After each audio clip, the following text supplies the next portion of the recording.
恋ログチャンネル。行為終わった時の感想は痛かった。痛いが勝ってたので、あんまりその時のことは覚えてない。する前は気持ちいいと満たされるでいっぱいかなって思ってたんですけど、やっぱちょっと痛みが伴いました。一番最初に付き合った方で、大学生の時ぐらい同い年だったので、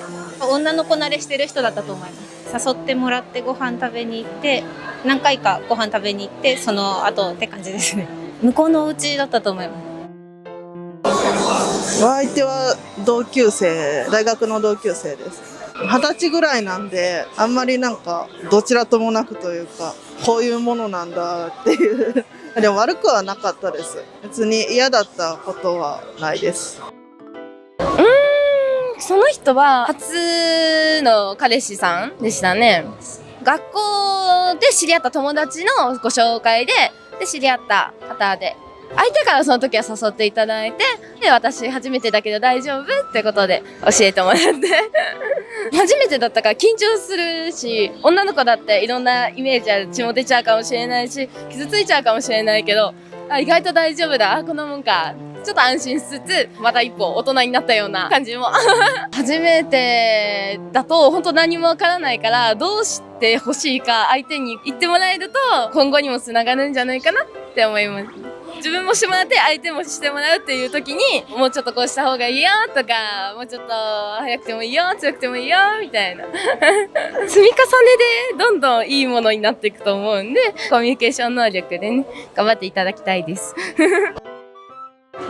なんですかね、なんか漫画で見るより別にそっけないなみたいな別にそんな感動するものでもないなっていうのが思いましたね。普通に淡々とみたいな感じでしたね。1、2時間ぐらいするのかなと思ってたんですけど、意外とでも30分ぐらいで終わって、そうでもないなみたいな。その人もなんか童貞に近いみたいな、素人童貞みたいな感じだったので、お互い慣れてなかったので良かったです。私もすごい怖かったので、ラブホテルに行ってしましたね。